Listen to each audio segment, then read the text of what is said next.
Dungeon की episode 19 में। तो मैं हूँ मांगा एम्प्टी टाइम और आप एपिसोड की शुरुआत में साइलेंट नाइट डैगर 5 मिलियन में नीलाम हो जाती है और सेल होता हुआ देखकर मेंग कहता है, मैं पीछे हट गया और किसी ने इसको खरीद लिया। मेरी प्रतिष्ठा खजाने से अधिक महत्वपूर्ण कैसे है? और दूसरी तरफ यू सोचता है, यह आदमी कहाँ से आया है? वो यूजलेस स्ट्रीट साइड आइटम्स के ढेर को इतनी अधिक कीमत पर बेचने में भी कामयाब रहा। उसके बाद एक और आइटम जिसका नाम tempest cloak, C rank item trades, attack speed increases. लेकिन तभी एक लड़का कहता है, आइटम बेचने के कारण रैंक कम क्यों हो रही है? रैंक बी से सी तक जा रहे हैं। तब भी यह क्लोक बहुत विशिष्ट दिखता है, लेकिन क्या इसमें कुछ प्रकार के हिडन एट्रीब्यूट होंगे? और तभी फैन कहता है, इधर उधर का बात छोड़कर मैं इस बार सीधे मुद्दे पर आता हूँ। इसकी हिडन एट्रीब्यूट यह है कि इसे हर 3 घंटे में 10 सेकंड तक पहने रहने पर कोई भी स्पिरिट्स को देख सकता है। इसकी मदद से डेंजरस शैडो वर्ल्ड के भीतर जीवित रहने की रेट इंक्रीज हो सकती है। तो क्या हर कोई उस अमाउंट का गैस लगा सकता है? और यह सब शॉर्ट्स मेन के लिए ही है। तो शुरुआती बोली मूल्य 1 लाख। और तभी एक आदमी बोली लगाते हुए कहता है, किसी भी गिल्ड के अंदर शॉर्ट में नहीं है, तो ड्रैगन गिल्ड इसे ले जाएगा। 2 लाख। दूसरा कहता है, यह मेरा है। 2.5 लाख। कोई और कहता है 3 लाख। लेकिन तभी हुआ भी बोली में हाथ बताते हुए 15 आप लगा देता है। और इतना बोली सुनकर एक लड़का कहता है, 15 मिलियन। यह बूढ़ी दादी बहुत अमीर है। तभी उसके पास वाले बंदा कहता है, उनसे उम्मीद भी किया जा सकता है क्योंकि हुआ शिन गिल्ड के लोग अमीर हैं। और लिन इतना कीमत सुनकर कहता है, इतना पागल? एक सी रैंक आइटम को एक एस रैंक आइटम की कीमत पर बेचा गया है। फैन कहता है, टेम्पेस्ट क्लोक 15 लाख में नीलाम हो जाता है। इसीलिए इस क्लोक को पाने के लिए दादी लिन को बधाई। यह देखकर मेन के पास वाला बंदा कहता है, गॉडेस यू की खर्चा आसानी से पे कर सकता है और साइड स्टोर से खरीदे हुआ चीज बहुत ही हाई प्राइस में बेचना सच में यह विनर लाइफ है। मेंग सोचता है, हमारी ले शी गिल्ड की रैंकिंग हाई नहीं है, लेकिन हम अमीर हैं। लेकिन हम इस बच्चे को हमारे पैसे कमाने का मौका नहीं दे सकते हैं। मैं अब उनकी किसी भी चीज के लिए बोली नहीं लगाऊंगा। और तभी फैन कहता है, जैसा कि सभी जानते हैं, जब लोग अवेकन होते हैं और 20 के लेवल तक पहुंचते हैं तो वे एक प्रोफेशन चुन सकते हैं, और जब वे 50 के लेवल तक पहुंच जाते हैं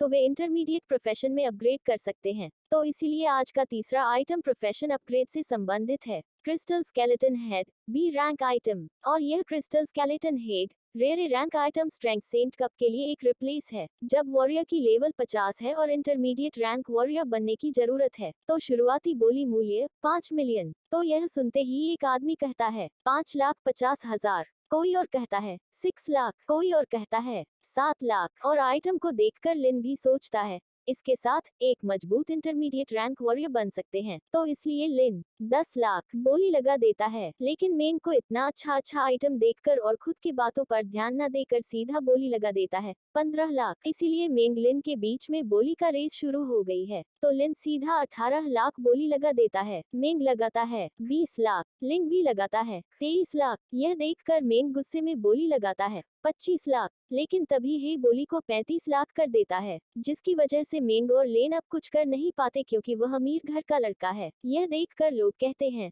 35 लाख, आइस ब्रेकर गिल्ड के लोग निश्चित रूप से अमीर हैं। और दूसरा कहता है, वह तो पहले ही नीलामी छोड़ चुका था, लेकिन वह वापस क्यों आया? उन्होंने शायद जानकारी प्राप्त की और इस नीलामी को छोड़ना नहीं चाहते थे। लेकिन तभी लिन पास बैठी लड़की कहता है, आप क्या हम बोली को आगे बढ़ाएंगे? लिन कहता है, कोई बात नहीं, यह आइटम 30 लाख से ज्यादा का नहीं है, तो इसीलिए दूसरा आइटम को देखें। और वह आइटम 35 मिलियन में ही को मिल जाता है। इसलिए फैन कहता है, इस क्रिस्टल कंकाल के सिर को प्राप्त करने के लिए आइस ब्रेकर गिल्ड की बाई ही को बधाई। तो अब मेन पार्ट के लिए चौथा और पांचवा सामान पैकेज के तौर पर एक साथ बेचा जाएगा। यह सुनकर मेन सोचता है, भले ही यह आखिरी लिस्ट है, लेकिन अब मैं बोली नहीं लगाऊंगा। भले ही मैं पहले बोली में कुत्ता बन गया था। और उसके पास वाला बंदा कहता है, बेशक असली आइटम के साथ एक कचरा आइटम भी साइड जुड़ा होगा। और तभी आइटम प्रेजेंट करते ही आइटम के बारे में बताया जाता है, demon spirit ring, A rank item. और दूसरा item ice flame potion, C rank item.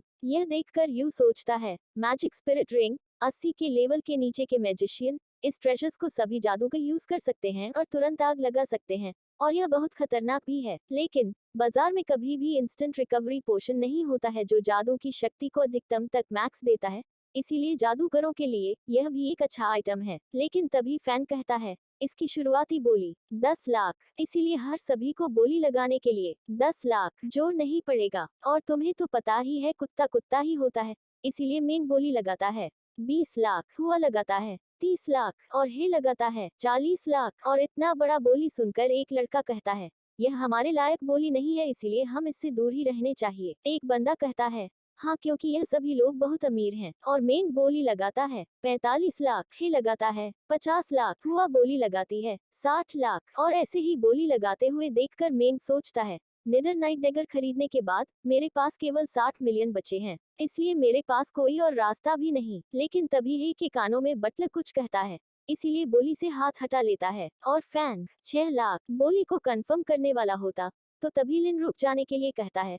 उसी के साथ कहता है, आप गिल्ड 70 लाख की बोली लगाता है। यह सुनकर पास में दोनों बंदे में से एक बंदा कहता है, विश्व रैंकिंग नंबर 1 की गिल्ड की अपेक्षा के अनुसार हिला रिच। क्या बोला समझ में नहीं आया। और इतना ज्यादा बोली जाने की वजह से हुआ भी अपना हाथ हटा देता है बोली से। उसी के साथ लिन सोचता है, ये दो आइटम लीडर को पसंद आएगा। किस्मत से हुआ ने गिव अप कर दिया। और फैन कहता है, डेमोन स्पिरिट रिंग और आइस फ्लेम पोशन प्राप्त करने के लिए आप गिल्ड को बधाई। लेकिन मैं एक बार फिर सभी को धन्यवाद देता हूँ। और देवी लुओ की नीलामी यहाँ समाप्त होती है। उसी के साथ वहाँ से फैन जाने लगता है। लेकिन अचानक वहाँ का प्रोजेक्टर ऑन होकर दुनिया का टॉप वैगन आता है और कहता है, ऐसा लगता है मैं देर से आया। और उनको देखकर सभी लोग बहुत ज्यादा ही खुश थे। लेकिन लिन का गिल्ड लीडर है। उसी के साथ फैन को ऑल्स्टन का काला सच पता है, इसीलिए घबरा जाता है, लेकिन खुद को कंट्रोल करके कहता है, मुझे आशा है कि अगली बार देवी लुओ की दूसरी नीलामी में वर्ल्ड सेवियर भी ले सकते हैं भाग। और सोचता है, शांत हो जाता हूँ क्योंकि मैं इसको अपनी हरकतें नहीं दिखा सकता।